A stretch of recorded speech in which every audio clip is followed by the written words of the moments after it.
Hello and welcome back to School at Home. Today's School at Home is sponsored by Bicycle Playing Cards, because if you can ride a bicycle, you can play cards.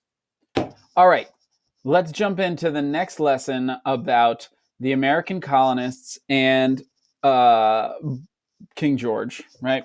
So where we last left off, your parents, aka King George, were coming and saying, hey, by the way, you're going to need to call us every night when you get home, and you're going to need to be in bed by 8 o'clock, and you're also going to have to send us some money, even though you don't live with us anymore, and whatever, we're going to start putting a whole bunch of rules on you. Deal with it. And of course, you and your buddies are all mad about it, right? I can't believe that they're doing it. We got to do something. What are you going to do? I'm going to write about it. All right, so let's jump into the next lesson or the next passage, okay?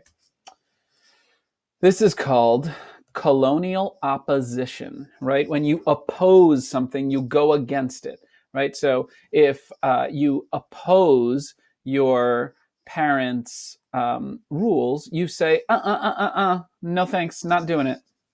So let's read about the colonial opposition, the colonists opposing the British government. By the way, the British government is called Parliament, okay? That's the name of their government. That's the fancy name. It doesn't mean anything other than the British government, okay? So we're going to hear that word in here, and we're going to hear it a couple more times. So, colonial opposition. The British Parliament government, right? The British Parliament passed the Stamp Act in 1765. It taxed newspapers and almost everything else that was printed. Okay, this is your parents saying, by the way, now you're going to send us some money every week, right? This angered the colonists. Why? They asked. Should we pay taxes to Britain? The colonists decided to fight against the taxes. Representatives of 9 of the colonies met in New York in 1765. Okay, so now all of the there's 1.5 million people here, right? So all of the colonists are not going to get together in a big group, can't talk, right? So instead, you send 1 or 2 people from your colony, right? Like the colony of Massachusetts, they send a couple people to go meet and discuss what to do about it. So that's what a representative is. Representatives of 9 of the colonies met in New York in 1765. They formed the Stamp Act Congress, right? And when you hear the word Congress, just think meeting. They formed the Stamp Act meeting. It's like, it's got a lot of like, oh, we got to use fancy words, you know. This is the Stamp Act Congress. It said that the colonists should boycott or refuse to buy British goods, right? They're like, hey, if they're going to tax us on their goods, then you know what? We just won't buy them anymore. And that way we won't have to pay any taxes. This is great.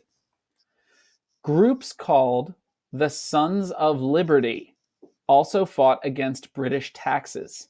They often used violence against British tax collectors. Okay, so a tax collector would literally come around and say, hey, you need to pay the tax on this, okay? And, you know, most people are like, oh, I don't want to do this, but okay, here, I guess I have to pay a little bit extra, right? But the Sons of Liberty are like serious, and they're like, no, we're not doing it. So they would actually be violent with tax collectors, right? Fight them, punch them, hurt them, all that stuff. The colonists' opposition forced Parliament to repeal or withdraw, take away the Stamp Act. So the colonists opposing this this tax, right? It forced and saying, hey, listen, we're going to boycott. We're not going to even buy your goods anymore. This forced Parliament or the British government to take away the Stamp Act. Now, this made the colonists aware of their power, right? You're like, hey, guess what? I'm not sending you any of my allowance money, and you're going to like it. And your mom and dad say, okay, fine, you don't have to. And now you go, whoa, I just got a little more powerful. Now, this made the colonists aware of their power. Other British attempts to impose new taxes only made things worse, right? So they took away the Stamp Act, and now they're like, okay, well, now we'll do this tax instead. We'll do a tea tax. And we're going to make this rule. We're going to make this law. Boston was the center of opposition to Britain's tax policies, right? So all of the anger and the opposition and the opposing that's happening is really centered in Boston, okay? In 1770, a raggedy crowd of people taunted some British soldiers. The frightened soldiers shot into the crowd, killing 5 Americans. The Boston Massacre, as it was called, led to a new boycott. All right, so there's this crowd of people, and they're throwing snowballs at the British soldiers, and literally, and one of the soldiers' guns goes off, he shoots the guy, and boom, there's a little shootout, and they kill 5 Americans. Right? This is what the Boston Massacre is called, and it led to a new boycott. Now the colonists are so mad, right? They're like, oh my gosh, we threw snowballs at them and then they shot at us and they killed 5 of us? No way are we going to pay these taxes and listen to King George. This is crazy. Parliament gave in again. It removed all taxes except for one on tea. Now, right? So what did the colonists just learn? Ho, ho, ho, ho. We just got a little bit stronger, right? So now they're getting like, hey, watch out, we're coming for you. Now, the Americans were outraged that there was this tax on tea. On the night of December 16th, 1773, a group of men boarded British ships in the Boston harbor. They threw cargoes of tea overboard, right? We hate your tea. This action became known as the Boston Tea Party. Sounds like a nice thing, right? Hey, you want to come to the Boston Tea Party? Oh, sounds lovely. What should I wear? Right? I guess it would be a Boston Tea Party, so it'd be more like, you want to come to the Boston Tea Party? Sure. What should I wear? Yeah. What are you going to drive there? You're going to drive in your Ford car? I don't know. Anyway, the British Parliament then, now they're really mad about the tea incident, right? British government is super mad about it, right? So now King George is here, and he is, let's draw a little mad face. King George is super mad now.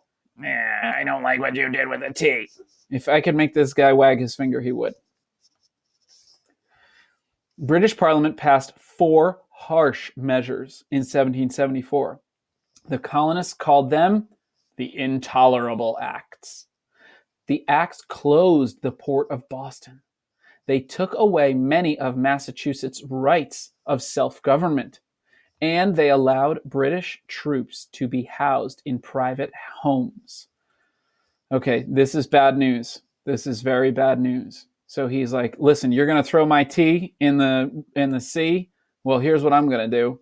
I'm going to make all these rules. I'm going to take away some of your ability to govern yourself, and you have to let any British soldier stay and sleep in your home. Tough. Okay? These measures only serve to unite the colonists, right? Unite means bring together. So now the colonists are like, hey, you know what? I think we should totally get together and we should fight. Yeah, that is so messed up. These new rules and these new laws are crazier than ever. So more and more of them felt that their basic liberties or freedoms were at stake. In 1774, representatives of all the colonies except Georgia met in Philadelphia at the First Continental Congress. What does Congress mean? Meeting. At the First Continental Meeting. They tried to get Britain to resolve the issues peacefully, but they were ready to fight it if it became necessary. It's about to become necessary.